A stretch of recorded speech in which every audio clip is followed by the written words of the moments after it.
ಬ್ಯಾಡಗಿ ಮೆಣಸಿನಕಾಯಿ ಮಾರುಕಟ್ಟೆಯಲ್ಲಿ ರೈತರ ಗಲಾಟೆ ಪ್ರಕರಣಕ್ಕೆ ಸಂಬಂಧಪಟ್ಟಂತೆ ನೋಡಿ ಅವರು 7.5 ಲಕ್ಷಕ್ಕೂ ಅಧಿಕ ದುಡ್ಡನ್ನು ದೋಚಿದಾರಂತೆ. ಹಾಗಾದರೆ ಇವ್ರ ಉದ್ದೇಶ ಏನು ಅಂತ. ಮೋಹನ್ ಎಂಟರ್ಪ್ರೈಸಸ್ ಅಂಗಡಿಯನ್ನು ಧ್ವಂಸಗೊಳಿಸಿದ್ದಾರೆ ಕಿಡಿಗೇಡಿಗಳು. ಜಗದೀಶ್ ದೇವಿ ಹೊಸೂರು ಈ ಅಂಗಡಿಯ ಮಾಲೀಕರು. ನಿನ್ನೆ ಗಲಾಟೆಯಲ್ಲಿ ಹಾವೇರಿ ಎಸ್ಪಿ ಅಂಶುಕುಮಾರ್ ಕೈಗೆ ಕೂಡ ಗಾಯ ಆಗಿದೆ. ಎಸ್ಪಿ ತಲೆಗೆ ದೊಣ್ಣೆಯಿಂದ ಹೊಡೆದಿದ್ದಾರಂತೆ ಕಿಡಿಗೇಡಿಗಳು. ಅದಕ್ಕೆ ನಾನು ಯಾವಾಗಲೂ ಅನುಮಾನ ವ್ಯಕ್ತಪಡಿಸ್ತಾ ಇರೋದು, ಇದು ರೈತರ ಕೆಲಸ ಅಲ್ಲ, ರೈತರ ಕಿಚ್ಚಲ್ಲ. ರೈತರು ಈ ರೀತಿ ಮಾಡಲ್ಲ. ತಮ್ಮ ಆಕ್ರೋಶ ಹೊರಹಾಕದಾದರೆ ದುಡ್ಡು ಯಾಕೆ ದೋಚಬೇಕಾಗಿತ್ತು ಅವರು? ನಂಬರ್ 1. ನಂಬರ್ 2, ಎಸ್ಪಿ ಅಂಶುಕುಮಾರ್ ಕೈಗೆ ಗಾಯ ಮಾಡಿದ್ದಾರೆ, ತಲೆಗೆ ದೊಣ್ಣೆಯಿಂದ ಹೊಡೆದಿದ್ದಾರೆ. ಯಾಕೆ?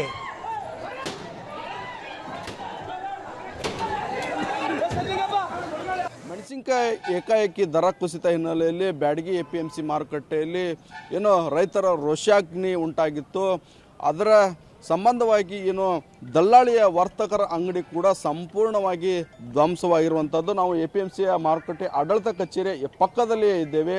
ಏನೋ ರೈತರು ಏನೋ ಪ್ರತಿಭಟನೆ ಮಾಡ್ತಾ ಇದ್ರು, ಅವರನ್ನು ಚದುರಿಸಲು ಹೋದಂತಹ ಪೊಲೀಸರನ್ನ ಬೆನ್ನತ್ಕೊಂಡು ಪ್ರತಿಭಟನಾಕಾರರು ಆಗಮಿಸ್ತಾರೆ. ಪೊಲೀಸರು ರಕ್ಷಣೆಗಾಗಿ ವ್ಯಾಪಾರಸ್ಥರ ಅಂಗಡಿಯ ಒಳಗೆ ನುಗ್ತಾರೆ. ಅವರನ್ನು ಹಿಂಬಾಲಿಸ್ಕೊಂಡು ಏನು ಪ್ರತಿಭಟನಾಕಾರರು ಕಲ್ಲನ್ನು ಹಿಡ್ಕೊಂಡು ಅಂಗಡಿಯನ್ನು ಸಂಪೂರ್ಣವಾಗಿ ಧ್ವಂಸ ಮಾಡಿರುವಂಥದ್ದು. ಅಂದರೆ ಕಲ್ಲುಗಳು ಬಿದ್ದಿರುವಂಥದ್ದು ನಾವು ನೋಡ್ತಾ ಇರ್ಬೋದು ದೃಶ್ಯಗಳಲ್ಲಿ. ತಗಡಿನ ಶೆಡ್ಡು ಕೂಡ ಸಂಪೂರ್ಣವಾಗಿ ನುಜ್ಜಾಗಿರುವಂಥದ್ದು. ಅಂದರೆ ಒಳಗಡೆ ನುಗ್ಗಿ ಸಂಪೂರ್ಣವಾಗಿ ವರ್ತಕರ ಅಂಗಡಿ ಅಂದರೆ ಏನು ಮೋಹನ್ ಎಂಟರ್ಪ್ರೈಸ್ ಅಂಗಡಿಯನ್ನು ಭಾಳ ಸುಮಾರು ವರ್ಷಗಳಿಂದ ವರ್ತಕರಾಗಿ ಕೆಲಸ ಮಾಡ್ತಾಯಿದ್ರು. ಅವರು ಅಂಗಡಿಗೆ ನುಗ್ಗಿದಂಥ ಪೊಲೀಸರು ರಕ್ಷಣೆಗೆ ಮುಂದಾಗಿ ಒಳಗಡೆ ಬಂದ ಸಂದರ್ಭದಲ್ಲಿ ಪ್ರತಿಭಟನಾಕಾರರು ಅವರನ್ನು ನುಗ್ಗಿಕೊಂಡು ಬಂದಿರುವಂಥದ್ದು.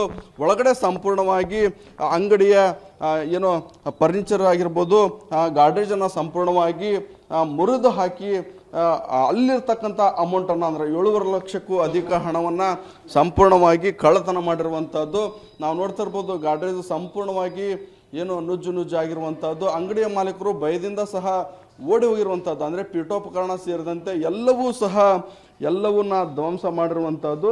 ಅಂಗಡಿಯಲ್ಲಿರ್ತಕ್ಕಂತಹ ಎಲ್ಲ ಹಣವನ್ನು ದೋಚಿ ಪ್ರಿಂಟರು, ಕಂಪ್ಯೂಟರು ಸೇರಿದಂತೆ ಎಲ್ಲವನ್ನ ಧ್ವಂಸವನ್ನು ಮಾಡಿರುವಂಥದ್ದು. ನಮ್ಮ ಜೊತೆಗೆ ಅಂಗಡಿಯ ಮಾಲೀಕರಿದ್ದಾರೆ, ಅವರನ್ನು ಮಾತಾಡ್ಸೋಣ. ಸರ್, ಏನಾಯಿತು, ಯಾವ ರೀತಿ ಧ್ವಂಸ ಆಗಿರುವಂಥದ್ದು?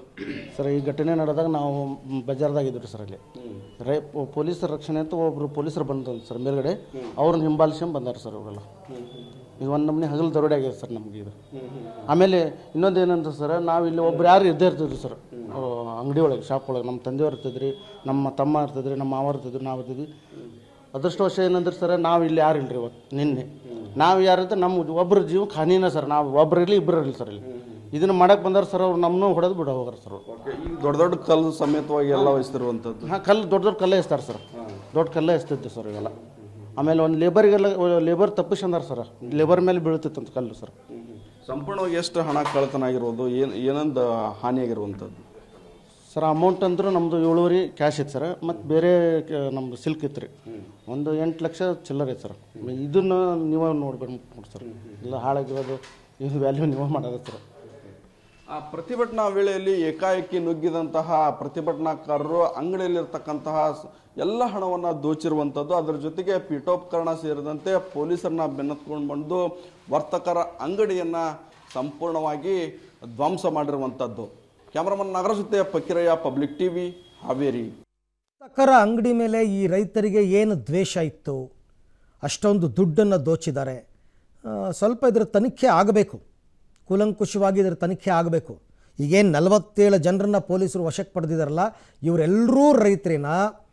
ಇವರೆಲ್ಲರೂ ಕೂಡ ದರ ಕುಸಿತ ಆಯಿತು ಅನ್ನೋ ಕಾರಣಕ್ಕೆ ಗಲಾಟೆ ಮಾಡಿದ್ದ, ಅಥವಾ ಇದರಲ್ಲಿ ಬೇರೆ ಯಾರಾದರೂ ಇದ್ದಾರಾ? ಇದರ ಬಗ್ಗೆ ಸಂಪೂರ್ಣ ತನಿಖೆ ಆಗಬೇಕಾಗುತ್ತೆ. ಉದ್ದೇಶಪೂರ್ವಕವಾಗಿ ಗಲಾಟೆ ನಡೆಸಿರೋ ರೀತಿ ಕಾಣಿಸ್ತಾ ಇದೆ. ಟಾರ್ಗೆಟ್ ಮಾಡಿ ಹೊಡೆದಿದ್ದಾರೆ.